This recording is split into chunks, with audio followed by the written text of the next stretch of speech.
आवो आवो हे प्रिय मेहमान, मंगल स्वागत है। संदीप विश्वविद्यालय के कृषि विभाग द्वारा 2 दिवसीय अंतर्राष्ट्रीय सम्मेलन का किया गया आयोजन। मधुबनी अंतर्राष्ट्रीय सम्मेलन कृषि अभियांत्रिकी और जीवन विज्ञान में नवीनतम नवाचार का शुभारंभ 19 दिसंबर 2024 को किया गया।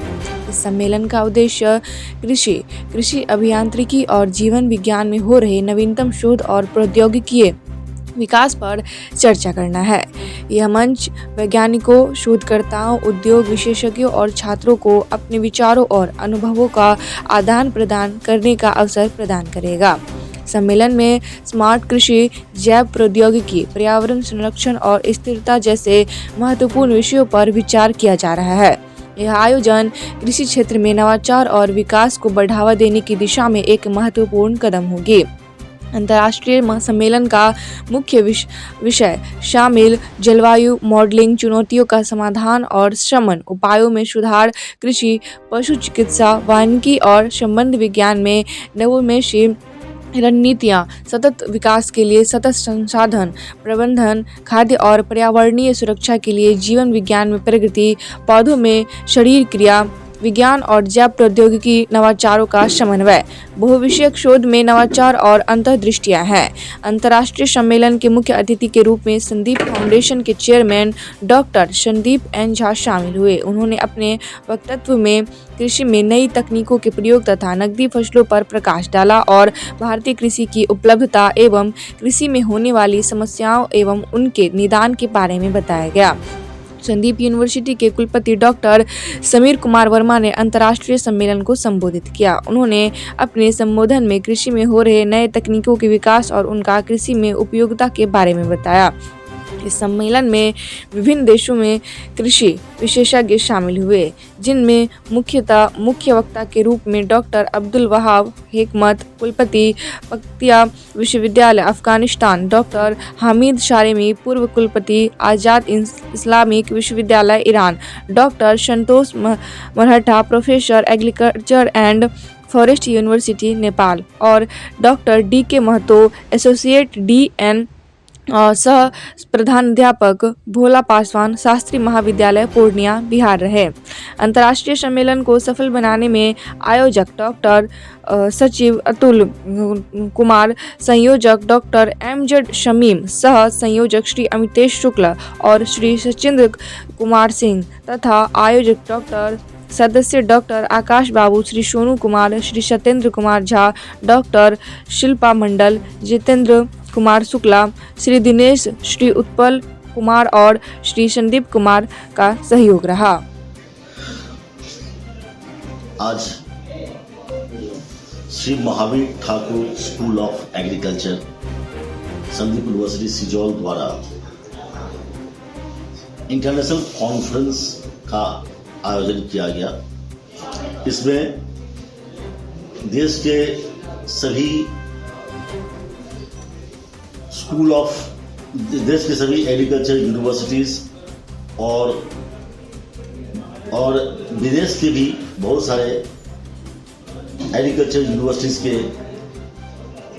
के साइंटिस्ट एंड प्रोफेसर्स इसमें ऑनलाइन एंड ऑफलाइन पार्टिसिपेट कर रहे हैं। इस इंटरनेशनल कॉन्फ्रेंस को आयोजित करने का मूल उद्देश्य था स्टूडेंट्स को और फैकल्टीज को modern technology in agriculture, innovation in agriculture, इसके बारे में छात्रों को अवगत कराना था। स्कूल ऑफ एग्रीकल्चर की शुरुआत हम लोगों ने 2020 में हमने किया था और इसका मूल उद्देश्य एक ग्रुप अधिक से अधिक संख्या में एक ग्रुप ट्रेनर्स को बनाना था। आप देखेंगे इस क्षेत्र से बहुत अधिक माइग्रेशन अन्य शहरों में होता है। कम 10 से 5,000, 10,000, 15,000, 20,000 सैलरी के लिए भी माइग्रेशन होता है। हम आपको बता दें, अगर हायर सैलरी के लिए हायर एजुकेशन के लिए या अगर किसी का जॉब ट्रांसफर होता है उसके लिए अगर मान लीजिए माइग्रेशन होता है तो समझ में आती है। लेकिन अगर 5,000, 10,000, 15,000, 20,000 सैलरी के लिए अगर किसी अन्य क्षेत्र में माइग्रेशन होता है तो वो ठीक बात नहीं है। कारण है, पहले अगर आप 70 के दशक तक देखेंगे हमारे क्षेत्र से माइग्रेशन बहुत ही कम था। यहाँ पे खेती करके लोकल एग्रो बेस्ड एक्टिविटी करके वो लोग अपना जीवन यापन अच्छी तरह से कर लेते थे। लेकिन जैसे ही मॉडर्न जैसे ही दूसरे अदर फील्ड जैसे इंजीनियरिंग, मेडिसिन, लॉ, ये फील्ड जब आना शुरू हुआ तो यहाँ के लोगों का रुझान फार्मिंग की तरफ से कम होता गया और उसे खेती, यहाँ का लोकल जो इकोनॉमी एग्रो बेस्ड थी वो नीचे उतरता गया और जिसकी वजह से जॉब के लिए या जीवन यापन के लिए यहाँ के लोगों का माइग्रेशन बाहर में होता चला गया। अगर माइग्रेशन को चेक करना है तो यहाँ का जो एग्रो बेस्ड इकोनॉमी है उसको बढ़ाना पड़ेगा। इसके लिए यहाँ के जो यूथ है उनको इसके बारे में उनको जानकारी देनी पड़ेगी। हम लोग Shri Mahavir Thakur school of agriculture के माध्यम से हम लोग यहाँ के लोगों को, यहाँ के यूथ को एग्रीकल्चर की जो मॉडर्न टेक्नोलॉजी है उसके बारे में हम लोग अवगत कराते हैं। मूल उद्देश्य हमारा है यहाँ पर to develop, to groom future agropreneur, जिससे कि भविष्य में यहाँ का इकोनॉमी, एग्रो बेस्ड इकोनॉमी और भी इम्प्रूव होगा। यहाँ पे हमारा जो अनुभव है, यहाँ पे देखा गया है जो अधिकतर किसान धान और गेहूं की खेती करते हैं। लेकिन अगर आपको यहाँ पर अगर खुशहाल होना है अगर किसान को, तो देश के अन्य शहरों, देश के अन्य क्षेत्रों में जैसे कैश क्रॉप का पैदावार होता है, जब तक कैश क्रॉप का कल्टीवेशन यहाँ पर नहीं होगा तब तक किसानों की माली स्थिति में सुधार नहीं होगा। इसके लिए हम चाहते हैं यहाँ के किसान कैश क्रॉप को आगे बढ़ाएं। यहाँ पर हम लोग कहते हैं बाहर में जो यहाँ पे अगर कवर खोदोगे तो पानी मिलेगा। जो पानी के लिए, खेती के लिए दो सबसे इंपॉर्टेंट चीज है, मिट्टी और पानी। हम लोग गंगा के तराई में है, तो सॉरी गंगा के क्षेत्र में है, तो यहाँ की मिट्टी बहुत उपजाऊ है और पानी बहुत अधिक मात्रा में है। तो खेती कम होने का कोई कारण नहीं दिखता है। इसमें सिर्फ किसानों को ये देखना पड़ेगा जो कैश क्रॉप कैसे लगाएं।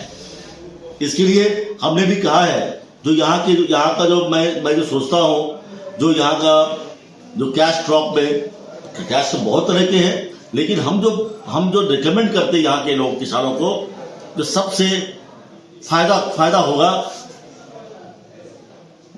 मशरूम। यहाँ की जलवायु है वहाँ पे मशरूम के लिए काफी उपयुक्त है। हनी बी फार्मिंग के लिए बहुत ही उपयुक्त जगह है और इसका रेट भी अच्छा मिलता है, मशरूम का भी रेट मिलता है। ड्रैगन फ्रूट्स आज वंडर फ्रूट्स हो गया है। इसमें लागत भी नगण्य है इसमें, और आपको एक बार लगाने के बाद आप साल दर साल आप इससे पैदावार ले सकते हैं। मैं खुद नासिक में ड्रैगन फ्रूट की खेती कर रहा हूं और आपको बताना चाहूंगा जो हमें पिछले 3 साल से हमको 1 लाख प्रति एकड़ 1 लाख का हमको इनकम हो रहा है वहां से, जो कि बहुत ही अच्छी है। और मैं आप किसान भाइयों से कहना चाहूंगा जो आप ड्रैगन फ्रूट्स करें। हम अपने फार्म में, वहां नासिक के हम अपने खेती में हम modern varieties, new varieties of अंगूर, अनार, फिर ड्रैगन फ्रूट्स ये सब कर रहे हैं। हमने